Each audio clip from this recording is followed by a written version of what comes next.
The illicit financial flow session is about discussing how the resources that leave the country, the continent.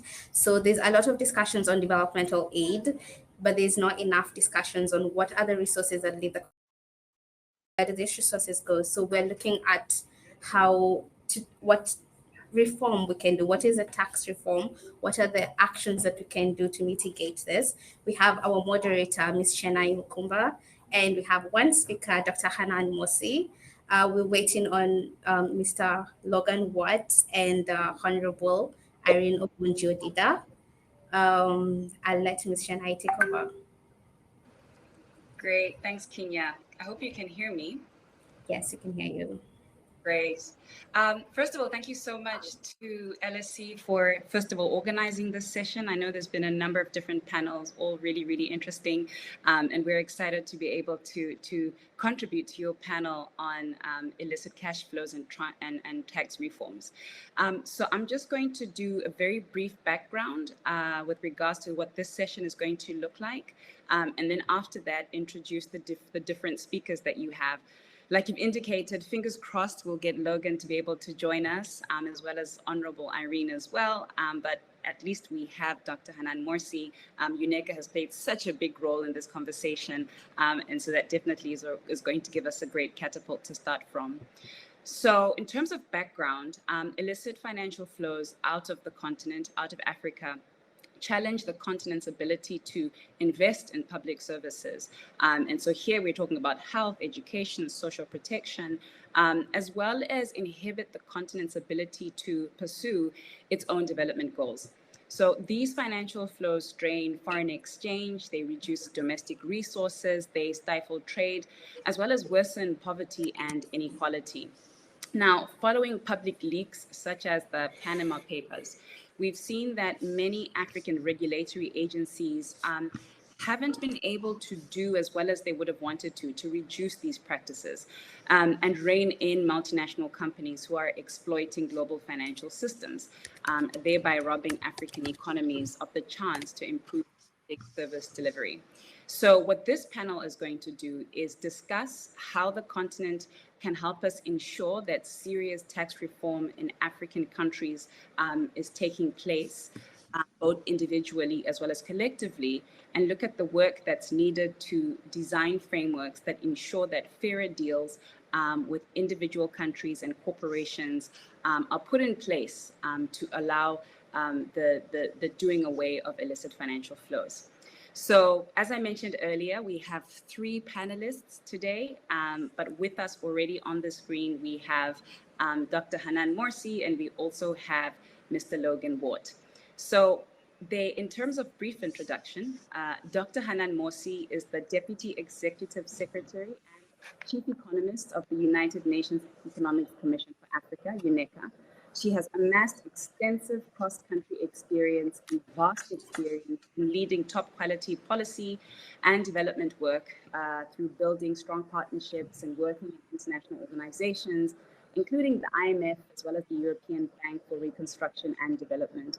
As former Director of Macroeconomic Policy and Research at the ADB, she provided thought leadership on economic issues and oversaw the production of rigorous analytical work. Dr. Morsi has published on a wide range of economic and development issues and holds a PhD in economics from George Washington University, as well as a master's degree in economics from the University of California in the USA. Good morning, good afternoon, good evening, Hanan. How are you? Hello, hi, good afternoon. Pleasure to be with you for the invitation. Very timely topic. Great, thank you. In addition to Hanan, we also have Mr. Logan Watt, who is the Executive Secretary of the African Tax Administration Forum, ATAF, a multilateral organization of heads of African revenue administrations based in Pretoria. As the Executive Secretary of ATAF, Mr. Watt is the organization's Chief Executive Officer, responsible for its overall management, strategy, and operations. A sitting member of the Council of ATAF, Mr. Watt is amongst the founding figures of the organization, having headed the task team which worked towards its establishment in 2009. Since joining ATAF, he has spearheaded tax administration reform across the continent, and continues to do so, not only in his capacity as ATAF Secretariat, but also as a member of the consortium of the high-level panel on illicit financial flows of UNECA, and as a regular participant of the OECD Committee on Fiscal Affairs and the Global Forum for Transparency and Exchange for Information meetings. Hi, Logan. How are you? Hello, Chena. Nice to join you today. Thank you very Yes. much. Thanks for joining us. So I think we're going to go straight into this conversation. So we have about 50 minutes now, which is not a lot of time, I think, given the technical nature of this conversation. So essentially what we're going to do is have a free-flowing conversation that's going to help us tackle this issue, as well as look at potential tax reforms that African countries can help us put in place to address this issue. What I want to do, though, is I think set the context for this particular conversation. Hanan, UNECA plays and played and continues to play, a really key role in bringing this issue of illicit financial flows to the fore. And one of the reports that really highlighted this was the report of the HLP in 2005 that really, if anything, double-clicked on the importance of addressing this illicit financial flow conversation. Can you give us a bit of a background to how illicit financial flows came to be identified as a key developmental issue on the continent? Sure. Good afternoon, everyone. Perhaps let me start by putting in perspective the size of this issue globally. So you have about 500 to 600 billion corporate tax revenue a year that is lost from profit shifting by multinationals. You have 7 trillion of private wealth that is hidden in safe haven. 10% of world GDP held in offshore financial assets. 30 to 40 billion US dollars a year are estimated to be, in bribes received, and around 3% of global GDP in money laundering globally. So that's the size of the issue and the problem globally. And for at the continental level, at Africa level, why this matters? It matters because Africa has huge financing needs, even before the pandemic, to meet the SDGs, to actually to develop in terms of like to have the type of fiscal space that is needed to cope with shocks. So basically, even we had, the pandemic, which exacerbated these financing needs, and even further now with the crisis, the Ukraine-Russia crisis, even magnifying these financing needs that the continent faces. So basically, what illicit financial flows do is they deprive the continent of legitimate financing sources that can actually help in development finance. So that's in terms of putting into perspective why does it matter? ECA, the Economic Commission for Africa, recognizing the importance of this issue, has been really leading on the agenda for a number of years, as you've mentioned, including jointly with the African Union, and actually formed a high-level panel in 2011 to look into these issues. And some of the findings of that high-level panel was that basically Africa loses 50 billion US dollars a year due to illicit financial flows. Let us put that into perspective. What does it mean, 50 billion US dollars a year? These are 3/4 of the health financing gap that the continent needs a year to actually meet the SDG on good health and well-being.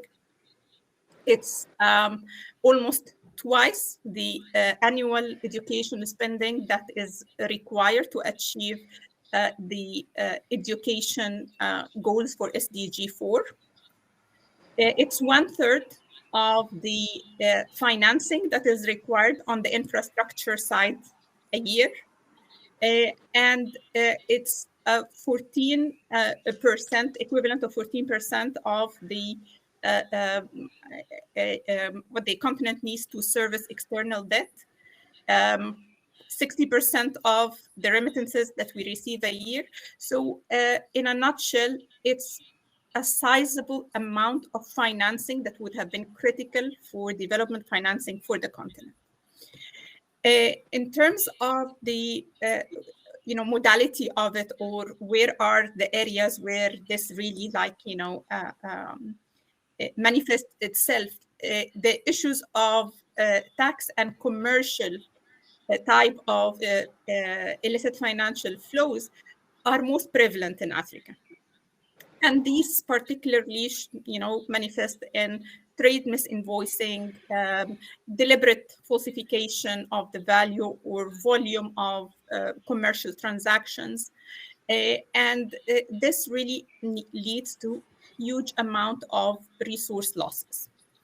There has been, number of initiatives and work and analytics that have been done in terms of also looking into what it means from a governance perspective. What are the issues? Where are the issues? So some of the work that has been done to basically, elaborate where are the gaps showed actually that part of the issue in Africa is that we have only 23 African countries with all the necessary institutions to effectively address the problem. So almost, we have almost only half of the continent that have the required institutional setup. Not only that, but also we have, only 15 countries with the required legislations for transfer pricing. We also have countries that, struggle to implement international reforms for tax transparencies. We have also issues in terms of only half of the continent, less than half of the continent actually signed to the automatic exchange of information. And we don't, many countries don't have clear legal codes on beneficial ownership. So all these issues are basically institutional and legal issues that impede the ability of the continent to tackle and address these issues. And there has been a further work that was done by the UN, overseen by the UN Secretary General and by the ECOSOC President on these issues actually recently, which basically highlighted that there is a need to have a holistic ecosystem reform to tackle this. That would require coordinated reporting, removal of duplicate and competing mandates, and consistent political support to address this. And basically to be able to do that, part of the issue will need to be a global reform, but also there are many things that will need to be done on a continent level. So we've seen at the G20 level, we have seen already that the recent two-pillar blueprint that has been done to address the tax challenges arising from digitalization, that can help in some way, because that includes partial reallocation of taxing rights to market jurisdiction. However, with this, what I've mentioned earlier about the capacity and institutional setup, that number of countries are not ready, does not really help them to benefit from even these changes. So addressing this will be key. Mm-hmm. Also, to move forward, I think there are basically three areas that will need to be. One is the reinforcing these global values of integrity, strengthening policy framework, and redesigning institutions. I'll be happy to, elaborate more on what exactly the type of reforms we need, but I'll leave it to you if you would like to maybe take it now? Would like me to elaborate on it now or for later? Thanks. Thank you so much. I definitely think we'll come back to those points because you're already starting to speak to the second part of this conversation, right? What kind of reforms do we need to see? And I think, like rightly indicated, we need reforms both at the national as well as global level. So thank you so much, I think, first of all, for really putting into context just how much, first of all, is being shifted globally, but also how much is leaving the continent and what that looks like vis-a-vis our health financing needs, our education financing needs, and really just what we need to source, not source, but really support us to achieve our developmental objectives. So I'm going to come to you, Logan, and really sort of speak to the work that you are doing at ATAF, because ATAF was then put into place a couple years later to address some of the issues that Hanan just spoke to now, right? Both at the national level to help African countries be able to address these issues, but also get more African countries to participate more meaningfully at the global level. So can you speak a little bit to the work that you've been doing in that respect? Yes, thank you very much. Firstly, thank you for the invitation to be present at this event today, and it's an honor to join this panel. The work on illicit financial flows is indeed very big, and it is very interesting that arising out of the Pandora papers, the Panama papers, we now know that about 52 out of 54 African countries had companies or people establish shell companies in tax havens. The problem is a lot broader than that. The drivers of illicit financial flows, I mean, Hanan has given the number. The number is exorbitant. The problem, as part of the challenge for me, is it's almost been 10 years since the publication of the high-level report. We've been hearing about the 30 to 40 billion. We've been hearing about the 500 to 600 billion. But what has been the significance? What has been the impact of the interventions? So, looking at the regulatory framework that Hanan was referring to, she was talking about only 23 countries have the required regulatory setup. Only 15 countries have the required transfer pricing legislation. Some of the work that ATAF has been doing, and we've been very active in the space of illicit financial flows, in particular in the setting up of international tax support. And here we're talking about, with regards to the regulatory framework, we believe that specific to transparency, we had observed a consistent commitment by African countries to work to institute better beneficial ownership disclosure frameworks. Hanan explained the lack thereof. We've got 40 countries as our members. Very few, I can confirm, have these disclosure frameworks. And we have been assisting to try and establish that. That's part of the work that we do. South Africa has announced the opening of national registers to help tackle hidden ownership companies. Ghana has amended its Financial and Company Act to address beneficial ownership. And Nigeria has expressed commitment to create a public registry of beneficial owners. So some of the bigger economies are getting there. I think the smaller economies are far from getting there, and that is the type of work that we do. With regards to legislation, rules, and guidelines to address illicit financial flows, we have seen the adoption in quite a few countries on the continent on policies and guidelines on thin capitalization or interest deductibility rules to mitigate the use of debt in diverting funds to tax havens. This is a big problem. And we have noted a gap in the country legislation, and this gap is exploited. So basically, parent companies overgear the African subsidiaries, who then has to pay artificial interest that is then tax deductible. We have now developed guidelines on how to design interest deductibility rules, and we have seen the benefit in actual numbers in countries who have applied recently, in countries such as Ghana and Liberia. And then, of course, over the past year alone, 5 countries have introduced and amended their legislation based on ATAF's suggested approach to transfer pricing legislation. Transfer pricing, as Hanan indicates, is the biggest driver of tax avoidance on the continent. Trade mispricing, transfer pricing. And we have, over the past 7 years, spent a great deal of our technical work working with countries to deal with transfer pricing legislation, but also with actual audits, which in a moment I'll be able to share with you. At the moment, Zambia has introduced country-by-country reporting. Rwanda gazetted a ministerial order establishing rules on transfer pricing. Ghana has done the same, Sierra Leone. And so it's growing.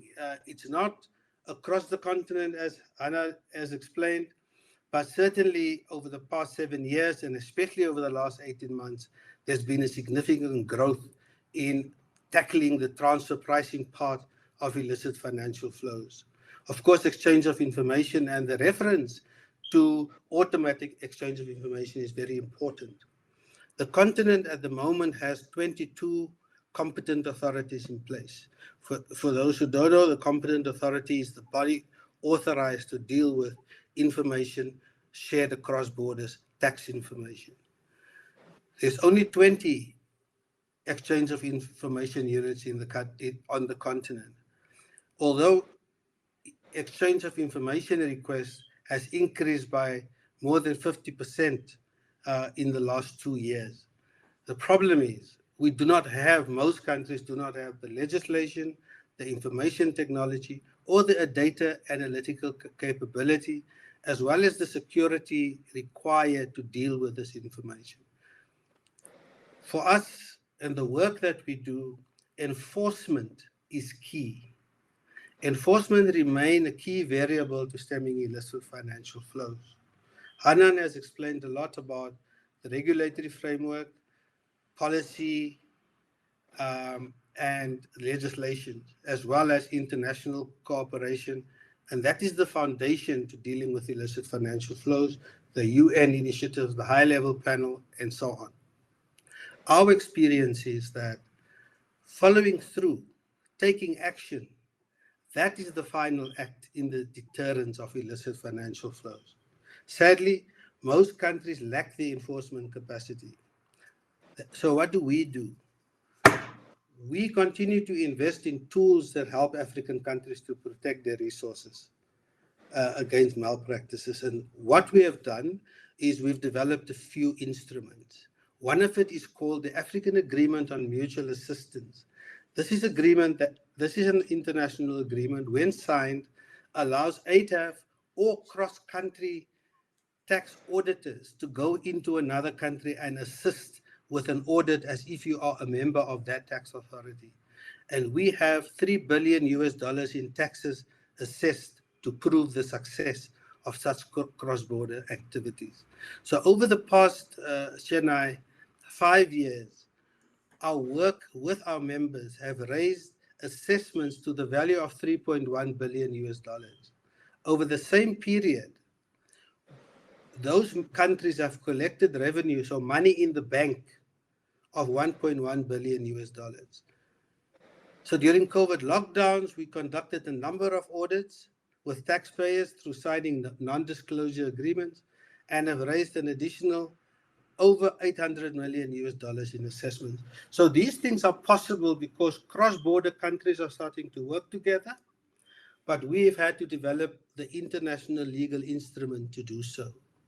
During the same period, over the past 5 years, we have assisted, on your question of what is it we do, we have assisted with 113 audit cases supporting 23 countries.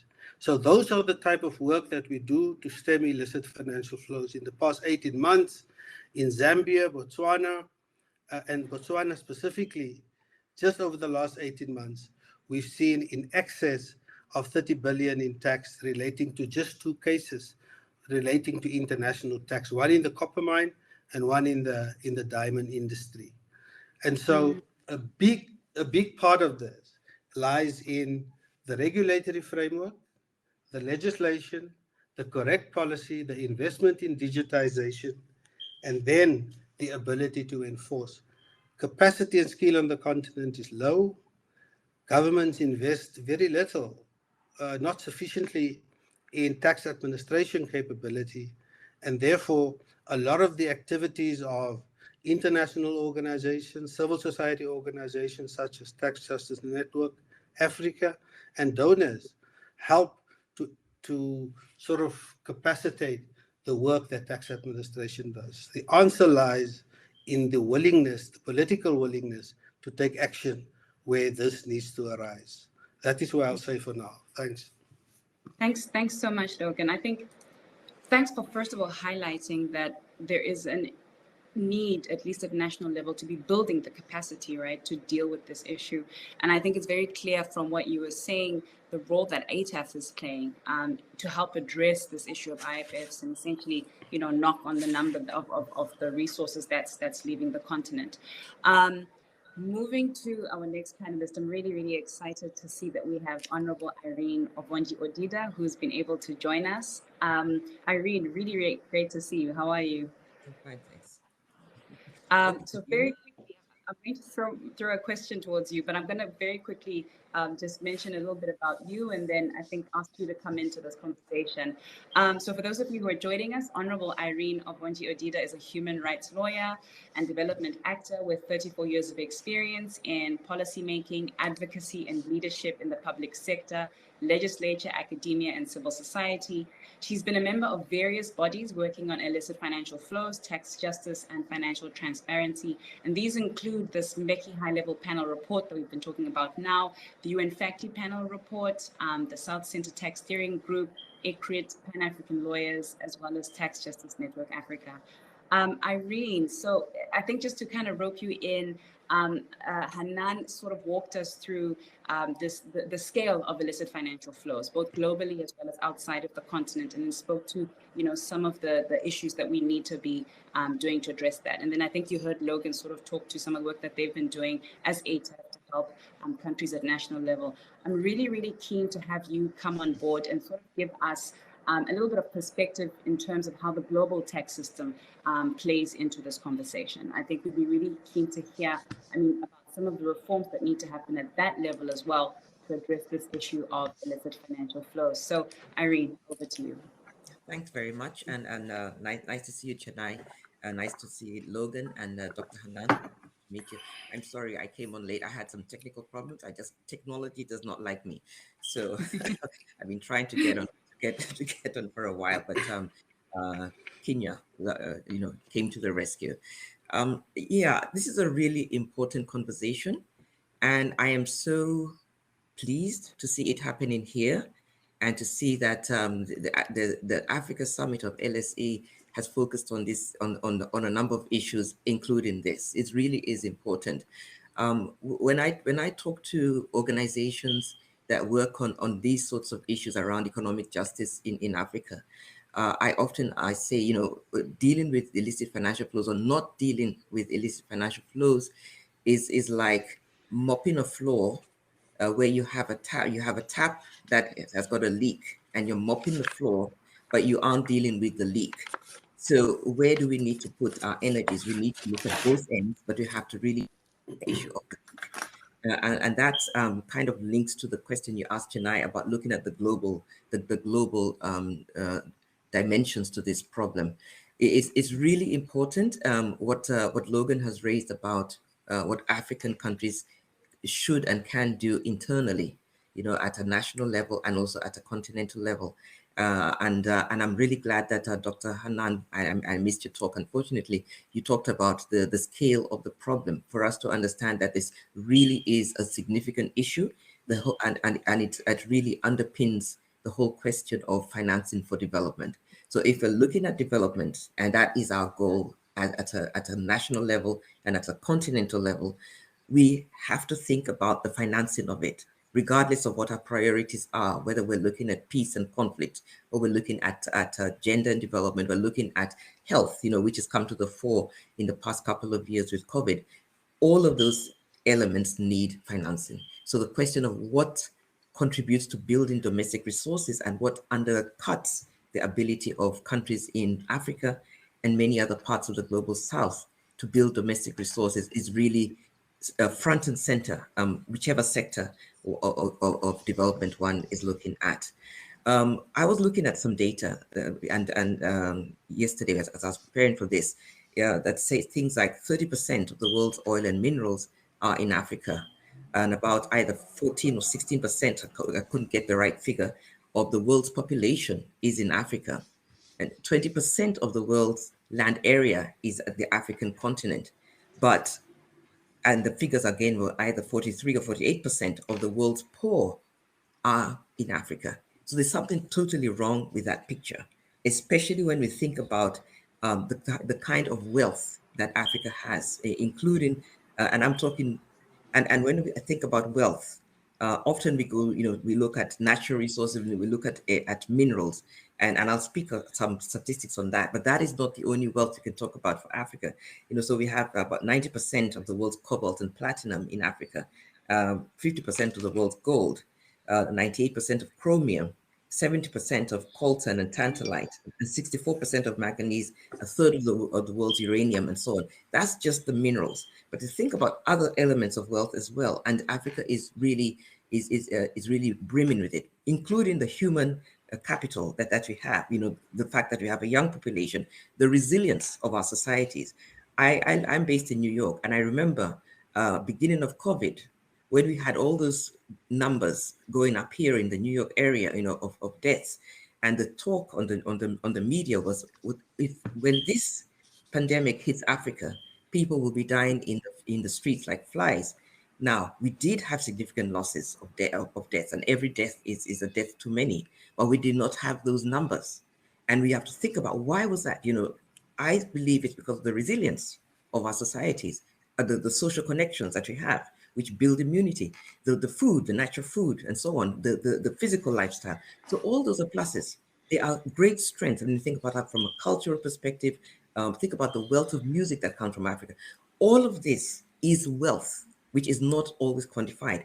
But when we come to the financial wealth, we come to the material wealth, to the minerals and all of that, Africa keeps losing. And I think Dr. Hanan has talked about how much is lost. The Mbeki panel, we quantified it in 2015 at about 50 to 60 billion US dollars worth lost per annum.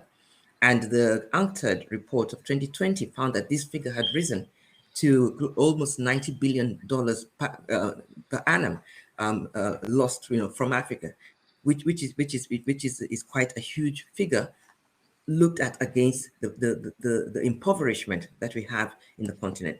So factors at a global level, with the factory report, which was commissioned by the UN in 2020, we found very clearly, and this really mirrored some of the findings from the Mbeki panel some years before. We found very clearly that the illicit financial flows has got both a national, regional, and a global dimension. And the global dimension really is centered around the global financial system and the policies within the global financial system, the rules within the global financial system, the political economy of the global financial system, and how those rules are tailored to extract wealth and resources from regions like Africa. Within the global financial system, we have a whole network of rules that do not support financial transparency, do not support accountability by key actors, and do not support integrity. Some of those, and most of those rules are set in institutions and countries of the global north. So the challenge that we have for Africa and for much of the global south is that whether one looks at the commercial aspects, or one looks at criminal aspects, or one looks at the corruption aspects, you find that we have rules in the global system that are really skewed and contribute to extraction of resources from majorly from global South countries. With Mbeki, we found that the main drivers of illicit financial flows from Africa really fell in those three areas: the commercial, which related to tax and trade abuse; the criminal, so aspects such as money laundering, trafficking in persons, and smuggling and so on, issues that are outright crimes, but also corruption. And we found that overall, the commercial aspects, which were really centered around tax and trade fraud, account for about 2/3, 65% of illicit flows out of Africa. So that is where the bulk of the problem is. And over time, a number of organizations, including some I'm affiliated with, and ATAF and others, have zeroed on tax element within commercial drivers of illicit financial flows, because at a global level, that is where the global architecture does not sufficiently deal with the problem. So you have a situation where global rules, which are set largely in institutions based in the global north, such as the OECD, and others, those rules do not create structures that prevent that ensure transparency in the fiscal system, but also therefore they actually enable illicit flows and enable trade and tax abuse by largely multinational corporations. So you have corporations operating in different countries. We know that many of our countries do not have sufficient capital, so they seek capital through foreign direct investment. So you have a situation where many of these many multinationals, global conglomerates, are operating in different countries around the world, investing, in some cases directly investing, for example, in the extractive sector, but more and more with the digitalization of the economy, some do not have a physical footprint in the countries where they operate. So you have these investments, and unfortunately, the rules around foreign direct investment and other rules as well relating to accounting, rules relating to corporate reports of their finances do not allow and making a profit, tax adequately the wealth that they generate from the investments that they make in those countries. So, in addition to those global rules that do not promote transparency or accountability, for example, in the reporting of the accounts by global companies, so that a country can see how much profit is actually made within their jurisdiction and therefore how much they can tax, or that requires, say, the beneficial owners of companies to be registered, so that we can know who are from the profits generated by this company. So in addition to those international rules that do not allow for that, you often will also have a mismatch between rules of different countries. So you may have, for example, a country, say in the global north, say Germany or another country, which requires that that resources, that funds that are generated within Germany and banked in Germany, they should be transparency of those of the account holder, but will not have the same requirement for funds that come from outside of Germany. And so that allows actors who are operating outside of Germany to take their funds out of the countries where they may be operating and bank them in a country like that. So we have a 100-year-old international tax system, which, as I've mentioned, is characterized by inequalities in taxing rights, and which therefore allows tax evasion, tax avoidance, and concurrently an increase in illicit financial flows. The issue of inequality in taxing rights is really important for countries in the global south, because under these rules, the rules relating to international tax tend to favor or to be biased towards the global north countries, and therefore to contribute to their ability to tax multinationals which make profits in other parts of the world. So Arlene, there's a question actually that's going to ask about the global minimum tax rates. I want to see how I can bring that in to your input as well. I'm just looking at time. We've got about 15 minutes. So I want to see if we can maybe hit some of the questions that have been posed in the Q&A. So we will absolutely come back to that topic I think quite soon. So we've had a couple of people write a couple of questions in the chat. And Hanan, I'm going to come to you. So I think you can also then elaborate the last point I think that you were making when you were speaking earlier. So there's a question that's speaking to the Panama Papers and the Pandora Papers and what they said about this issue of illicit financial flows. To what extent did revelations like that have an impact? And I know one of the points that you were talking about just before I had to ask you to wrap up was the issue about integrity within the global system.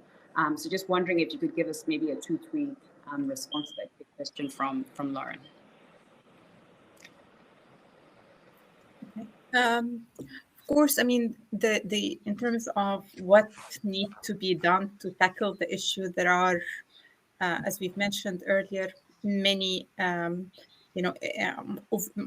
areas that we need to work on globally as well as locally. In terms of at a global level, I think what is really important, and there is a need to both for it and ensure that is voice. Africa having a voice at the table, when these issues are discussed globally. So that, would help in terms of, issues of tax reform. For example, in the work that OECD is doing on, base erosion and profit sharing, we need to be able to shape these discussions, not come just at the end. So that would be, a critical part of it. But also there is a need to overall promote transparency for the whole global community, to be able to have more transparency in financial transfers and be able to crack more on money laundering and be able to exchange information across countries, because part of the key issues that hinder the ability of countries to take action is the issue that they don't have, if you have the counter data on the, misinvoicing from the country where this is going, you can actually do more in terms of enforcement. So being able to get data from partner countries, country by country, and, reporting of financial information by multinationals based on jurisdiction, like what was just discussed, will be key. But overall, there's also a need for, this is an area where really stronger international collaboration and consistent engagement is key between Africa and global players such as the US, the European Union, the G20, to ensure that there is greater transparency and equity in that system, because it's key. I mean, this really, really matters for the continent. And also there is scope for example, for the African Union to engage with partner institutions on a global governance framework that really help determine the conditions under which assets are frozen, managed, or repatriated.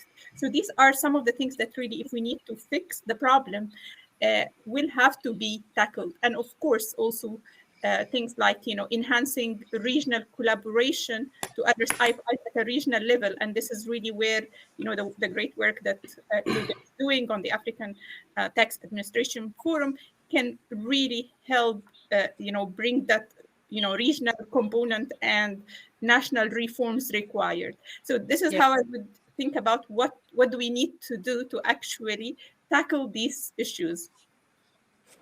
Thank you so much, Hanan. Thanks so much for an answer that sort of spoke to many different points.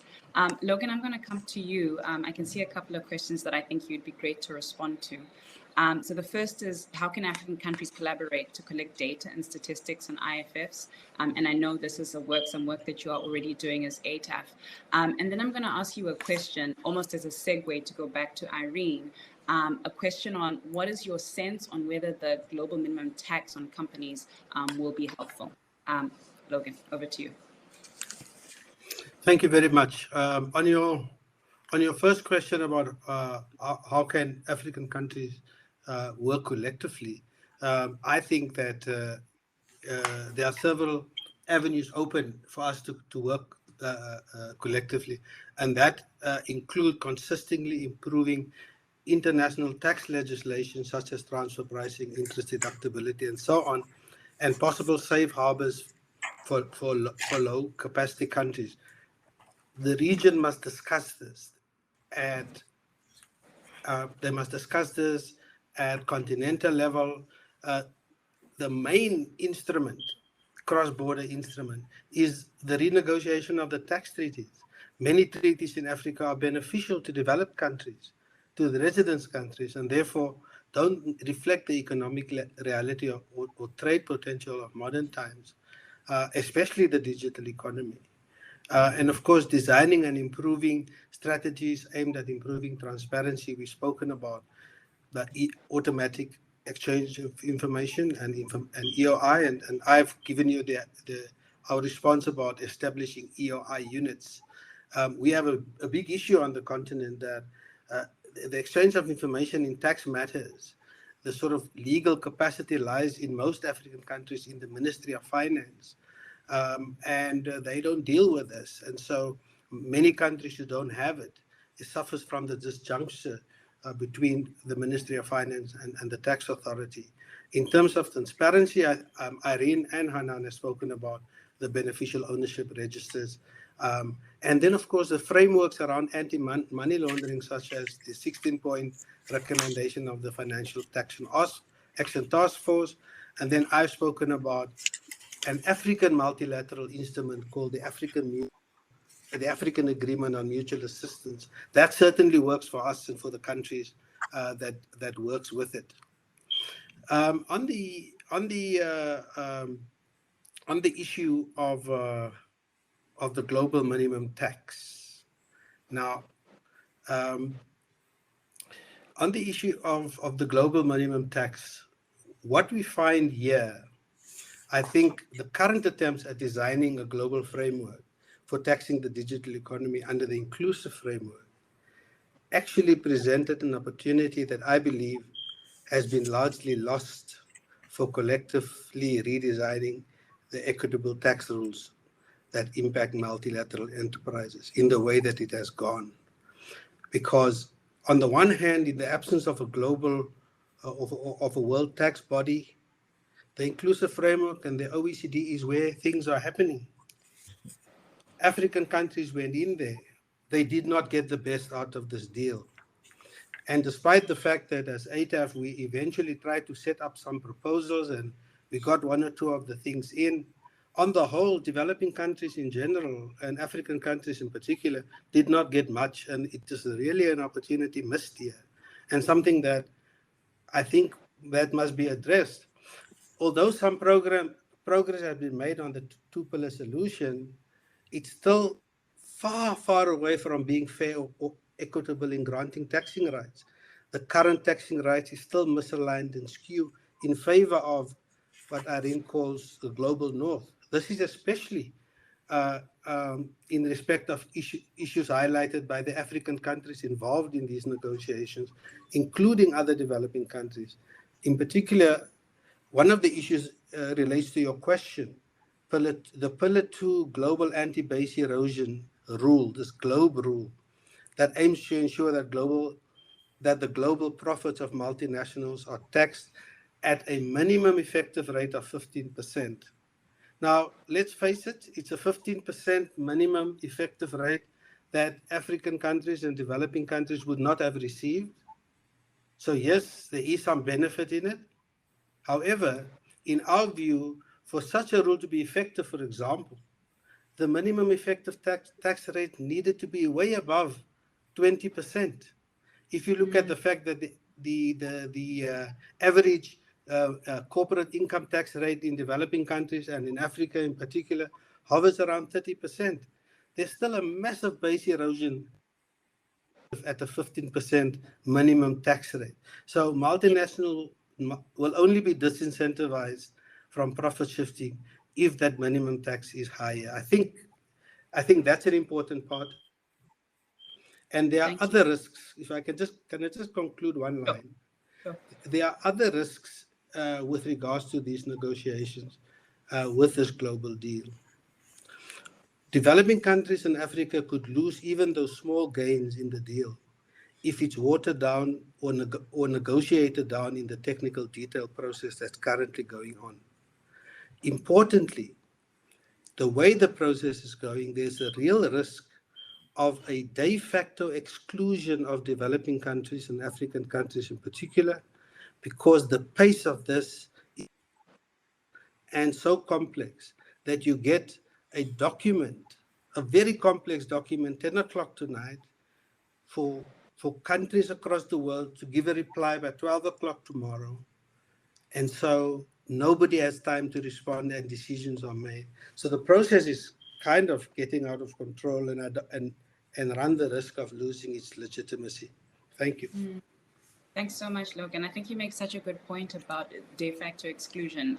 Going back to the technical capacity issue that you had raised. So Irene, I'm going to wrap up with you. We have about just under 4 minutes, to just kind of give your thoughts to, bring all of this together. I think there's been discussions about national and global issues that need to be addressed. And so if you could just wrap up this conversation for us. Yeah, just sorry. I'll try to summarize. I think the challenge that we face, and it really is exemplified by the OECD BEPS deal and the whole process, is that you have at a global level, you have global rules that are set in the global north and skewed towards the interests of countries in the global north and the wealthy and global multinationals. The challenge with the BEPS process is in my view, is really by design, because you have a number of African countries, about half of African countries participate in it. Remember that the African countries are only allowed to participate in the process in the second phase of the BEPS process, notwithstanding the requests were put to the OECD by a number of African representatives, including the Becky panel, seeking participation of African countries in the first phase of the BEPS process. So they come in at a point where the main rules are already set. But in addition to that, and there's a study that was done by the South Center, for example, that analyzed where African countries were located within that process and found that for the most part in the decision-making structures, very few African countries are represented, but also that the rules of decision-making are not clear. And further, we know that the OECD is a club of rich countries. The secretariat which drives that process reports to OECD members. And so what Logan has described is correct about the very limited time that's given to developing countries to participate and to engage, but that the secretariat of the OECD itself really is accountable to the members who ultimately are benefiting from the deal that has come out. Now, I would like to emphasize that deal, as it is at present, has not yet been signed. So it still was a political statement. And so it's important for African countries and other developing countries to really do a cost-benefit analysis to see whether what are the actual gains in terms of revenue from that proposal as it is.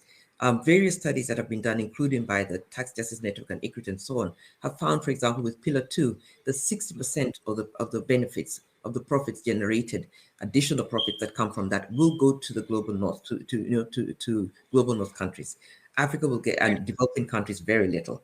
So, in summary, because you have to, I'll just summarize and say that ultimately, ensuring that there's equity and equality in taxing rights is a political issue. It is really down to countries fighting for their interests, and global South countries, including Africa, must do it collectively. We can only get rules that will be fair to everybody in a global forum such as the UN, and we've long advocated, including with the FACTI process, for a UN tax tax instrument and a process that is centered at the UN. That is where you have all countries able to participate and engage and with rules that are clear. Yeah. All right. Thank you so much, Irene. I know that wasn't an easy job. I can see the clock ticking that we have 20 seconds. So with those 20 seconds, thank you so much to Hanan, to Logan, and Irene for really taking what is such a heavy conversation and putting that all in 60 minutes. I look forward to seeing all of you, continuing to work with you, and thank you to the LSE for creating this platform. Thanks, everyone. And thank you, Irene. Lovely to see you. Thank you, Hanan. Nice to see you again. All right. Thanks, Bye. Bye.